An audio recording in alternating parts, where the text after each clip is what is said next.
ଆକାଶବାଣୀ।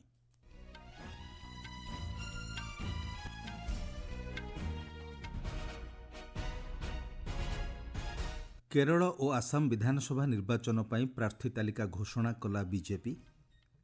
ଅଯୋଧ୍ୟା ଶ୍ରୀରାମ ମନ୍ଦିର ପରିଦର୍ଶନ ସହ ପ୍ରାର୍ଥନା କଲେ ରାଷ୍ଟ୍ରପତି ଦ୍ରୌପଦୀ ମୁର୍ମୁ। ସ୍ଥାପନ କଲେ ଶ୍ରୀରାମ ଯନ୍ତ୍ର। ଚୈତ୍ର ନବରାତ୍ରିର ଶୁଭାରମ୍ଭ ଅବସରରେ ଦେଶବାସୀଙ୍କୁ ଶୁଭେଚ୍ଛା ଜଣାଇଲେ ରାଷ୍ଟ୍ରପତି, ଉପରାଷ୍ଟ୍ରପତି ଓ ପ୍ରଧାନମନ୍ତ୍ରୀ। ଏବଂ ଅର୍ଲିନ୍ସ ମାଷ୍ଟର୍ସ ବ୍ୟାଡମିଣ୍ଟନରେ ଆଜି ହେବ ଆୟୁଷ ସେଟ୍ଟି ଏବଂ ଜାପାନର ୟୁଦାଇ ଓକିମୋଟୋଙ୍କ ମଧ୍ୟରେ ମ୍ୟାଚ୍। ବିଜେପି ଆଜି କେରଳ ବିଧାନସଭା ନିର୍ବାଚନ ପାଇଁ 39 ଜଣ ପ୍ରାର୍ଥୀଙ୍କ ଦ୍ୱିତୀୟ ତାଲିକା ପ୍ରକାଶ କରିଛି। ପୂର୍ବତନ ରାଜ୍ୟ ବିଜେପି ମୁଖ୍ୟ କୁମ୍ମନମ୍ ରାଜଶେଖରନ୍ ଆରନମୁଲ୍ଲା ଆସନରୁ ପ୍ରତିଦ୍ୱନ୍ଦିତା କରିବେ। ଦଳ କାସରଗୋଡରୁ ଅଶ୍ୱନୀ ଏମ୍ଏଲ୍, କୋଙ୍ଗାଡରୁ ରେଣୁ ସୁରେଶ ଏବଂ ଚାଙ୍ଗନାସେରିରୁ ବି ରାଧାକୃଷ୍ଣ ମେନନଙ୍କୁ ପ୍ରାର୍ଥୀ କରିଛି। ଚଳିତ ସପ୍ତାହ ପ୍ରାରମ୍ଭରେ ଦଳ କେରଳ ବିଧାନସଭା ନିର୍ବାଚନ ପାଇଁ 47 ଜଣ ପ୍ରାର୍ଥୀଙ୍କ ପ୍ରଥମ ତାଲିକା ପ୍ରକାଶ କରିଥିଲା। ଆସନ୍ତା ମାସ 9 ତାରିଖରେ କେରଳରେ ଗୋଟିଏ ପର୍ଯ୍ୟାୟରେ ବିଧାନସଭା ନିର୍ବାଚନ ଅନୁଷ୍ଠିତ ହେବ। ଆସାମ ବିଧାନସଭା ନିର୍ବାଚନ ପାଇଁ ମଧ୍ୟ ଦଳ ପକ୍ଷରୁ ଆଜି ପ୍ରଥମ ପର୍ଯ୍ୟାୟରେ 88 ଜଣିଆ ପ୍ରାର୍ଥୀ ତାଲିକା ଘୋଷଣା କରାଯାଇଛି। ମୁଖ୍ୟମନ୍ତ୍ରୀ ଡକ୍ଟର ହିମନ୍ତ ବିଶ୍ୱ ଶର୍ମା ଜାଲୁକବାରୀ ବିଧାନସଭା ଆସନରୁ ପ୍ରତିଦ୍ୱନ୍ଦିତା କରିବେ। ପୂର୍ବତନ ଲୋକସଭା ସଦସ୍ୟ ଡକ୍ଟର ରାଜଦୀପ ରାୟ ସିଲଚରରୁ ନିର୍ବାଚନ ଲଢ଼ିବାକୁ ଥିବାବେଳେ ବର୍ତ୍ତମାନର ରାଜ୍ୟସଭା ସାଂସଦ ରାମେଶ୍ୱର ତେଲି ଦୁଲିଆଜାନ ଆସନରେ ଅବତୀର୍ଣ୍ଣ ହେବେ। ପୂର୍ବତନ ରାଜ୍ୟ ବିଜେପି ଅଧ୍ୟକ୍ଷ ରଞ୍ଜିତ କୁମାର ଦାସ ଭବାନୀପୁର ସୌଭୋଗ ଆସନ ଏବଂ ବାଚସ୍ପତି ବିଶ୍ୱଜିତ ଦୈମାରୀ ତାମୁଲପୁର ଆସନରୁ ପ୍ରତିଦ୍ୱନ୍ଦିତା କରିବେ। ଆସନ୍ତା ମାସ 9 ତାରିଖରେ ଗୋଟିଏ ପର୍ଯ୍ୟାୟରେ ସେଠାରେ ନିର୍ବାଚନ ଅନୁଷ୍ଠିତ ହେବ। ବିଜେପି ଆଜି ବିଭିନ୍ନ ରାଜ୍ୟରେ ହେବାକୁ ଥିବା ବିଧାନସଭା ଉପନିର୍ବାଚନ ପାଇଁ ପ୍ରାର୍ଥୀ ଘୋଷଣା କରିଛି। ସୂଚନା ଅନୁଯାୟୀ ରିତେଶ ରବି ନାୟକଙ୍କୁ ଗୋଆର ପୋଣ୍ଡା ବିଧାନସଭା ଆସନରୁ ପ୍ରାର୍ଥୀ କରାଯାଇଛି। ନାଗାଲାଣ୍ଡରେ ଡାଓ ଚିଓର ଆଇ ଇମ୍ଚେନ୍ କୋରିଡାଙ୍ଗ ବିଧାନସଭା ନିର୍ବାଚନ ମଣ୍ଡଳୀରୁ ପ୍ରତିଦ୍ୱନ୍ଦିତା କରିବେ। କର୍ଣ୍ଣାଟକରେ ଦଳ ବାଗଲକୋଟ ବିଧାନସଭା ଆସନରୁ ବୀରଭଦ୍ରାୟ ଚରଣ ତିମଠଙ୍କୁ ପ୍ରାର୍ଥୀ କରିଛି, ଯେତେବେଳେ ଶ୍ରୀନିବାସ ଟି ଦାସକାରିଆପାଙ୍କୁ ଦାଭାନଗେରେ ଦକ୍ଷିଣ ବିଧାନସଭା ଆସନରୁ ପ୍ରାର୍ଥୀ କରାଯାଇଛି। ତ୍ରିପୁରାରେ ଧର୍ମନଗର ବିଧାନସଭା ଆସନ ପାଇଁ ଜହର ଚକ୍ରବର୍ତ୍ତୀଙ୍କୁ ଦଳର ପ୍ରାର୍ଥୀ ଭାବରେ ନାମିତ କରାଯାଇଛି। ଗତକାଲି ବିଜେପି ସଭାପତି ନୀତିନ ନବୀନଙ୍କ ଅଧ୍ୟକ୍ଷତାରେ ଅନୁଷ୍ଠିତ ଦଳର କେନ୍ଦ୍ରୀୟ ନିର୍ବାଚନ କମିଟି ବୈଠକରେ ଏହି ନିଷ୍ପତ୍ତି ନିଆଯାଇଥିଲା। ବୈଠକରେ ପ୍ରଧାନମନ୍ତ୍ରୀ ନରେନ୍ଦ୍ର ମୋଦି, ପ୍ରତିରକ୍ଷା ମନ୍ତ୍ରୀ ରାଜନାଥ ସିଂ, ସ୍ୱରାଷ୍ଟ୍ରମନ୍ତ୍ରୀ ଅମିତ ଶାହା ଏବଂ କମିଟିର ଅନ୍ୟାନ୍ୟ ସଦସ୍ୟମାନେ ଉପସ୍ଥିତ ଥିଲେ। ରାଷ୍ଟ୍ରପତି ଦ୍ରୌପଦୀ ମୁର୍ମୁ ଆଜି ଅଯୋଧ୍ୟାର ରାମମନ୍ଦିର ପରିଦର୍ଶନ କରିବା ସହ ଶ୍ରୀରାମ ଜନ୍ମଭୂମି ମନ୍ଦିରରେ ପ୍ରାର୍ଥନା କରିଛନ୍ତି।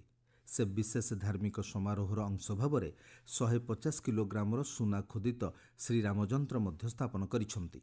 ବୈଦିକ ଗଣିତ ଉପରେ ଆଧାରିତ ଏହି ଯନ୍ତ୍ର ସକାରାତ୍ମକ ଆଧ୍ୟାତ୍ମିକ ଶକ୍ତି ସୃଷ୍ଟି କରିବା ପାଇଁ ଡିଜାଇନ୍ କରାଯାଇଛି ଏବଂ ସେଥିରେ ପ୍ରଭୁ ରାମଙ୍କ ଦିବ୍ୟ ଉପସ୍ଥିତିର ପ୍ରତୀକ ରହିଛି। 150 କିଲୋଗ୍ରାମର ସୁନା ଖୋଦିତ ବର୍ଗାକାର ଧାତୁ ପ୍ଲେଟ୍ରେ ଖୋଦିତ ବୈଦିକ ଏବଂ ବୀଜମନ୍ତ୍ର ରହିଛି। ଏହି ଅବସରରେ ମନ୍ଦିର ନିର୍ମାଣରେ ଯୋଗଦାନ ଦେଇଥିବା ପ୍ରାୟ 6000 ଶ୍ରମିକ, ବିକ୍ରେତା ଏବଂ କାରିଗରଙ୍କୁ ଉଦ୍ବୋଧନ ଦେଇ ରାଷ୍ଟ୍ରପତି କହିଛନ୍ତି, ପ୍ରଭୁ ଶ୍ରୀରାମଙ୍କ ଅଯୋଧ୍ୟା ଆଗମନର ରେଖାଚିତ୍ର ସମ୍ବିଧାନର ହାତଲେଖା ପୁସ୍ତିକାରେ ସ୍ଥାନିତ ହୋଇଛି।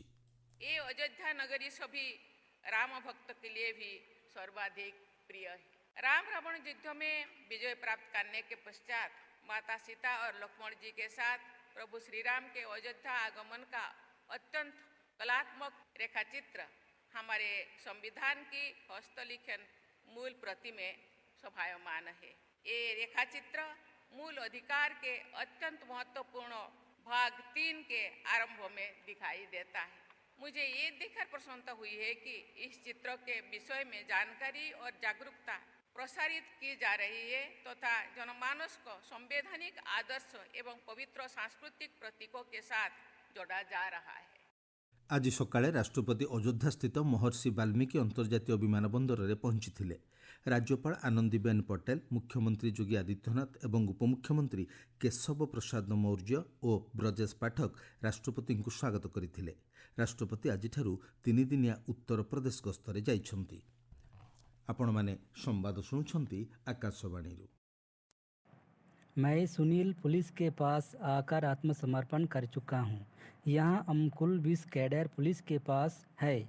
सुक्रू दादा, शीला, रजिता, मेरा आपसे अनुरोध है कि आप पार्टी छोड़कर आ जाइए और दूसरों को पार्टी छोड़ते समय मत रोकिए, क्योंकि 31 मार्च 2026 के बाद सरकार आत्मसमर्पण स्वीकार नहीं करेगी। इसलिए पुलिस की गोली से मार जाने के बजाय आप सभी किसी भी गांव वालों के फ़ोन नंबर से नीतू दादा को फ़ोन करें। नीतू दादा और मैं स्वयं आपको लेने आएंगे और सुरक्षित तरीके से पुलिस के पास आत्मसमर्पण करवाएंगे।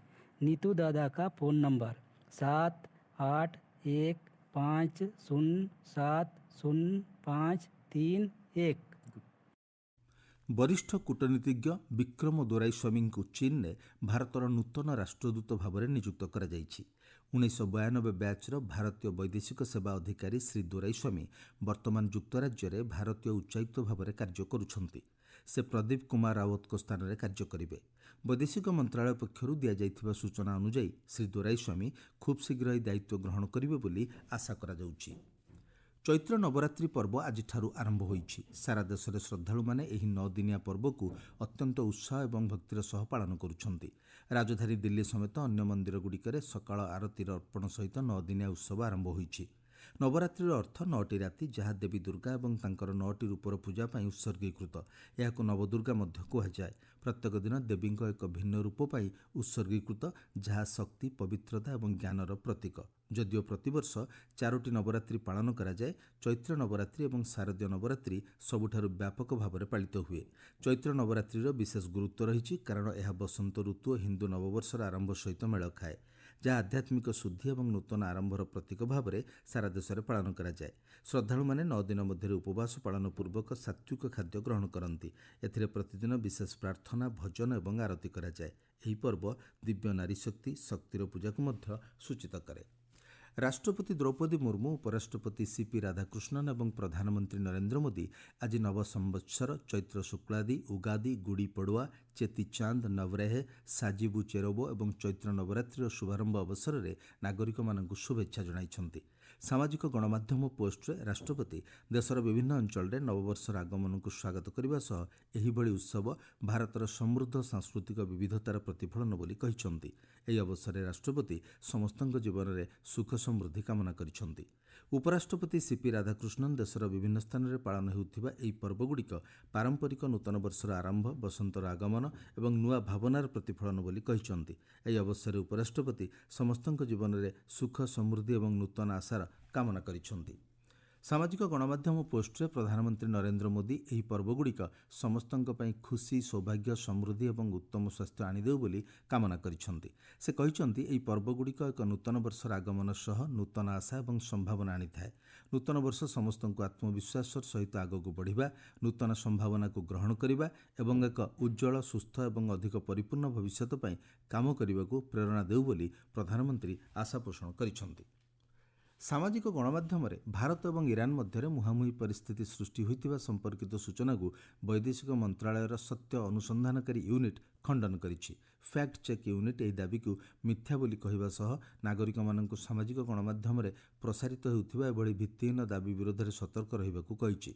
ଇରାନ 22ଟି ଭାରତୀୟ ଜାହାଜକୁ ହର୍ମୁଜ୍ ପ୍ରଣାଳୀ ଦେଇ ଯିବା ପାଇଁ ଅନୁମତି ଦେଇନଥିବା ବିଷୟ ସମ୍ପର୍କିତ ସୂଚନାକୁ ମଧ୍ୟ ମନ୍ତ୍ରଣାଳୟ ମିଥ୍ୟା ବୋଲି କହିଛି।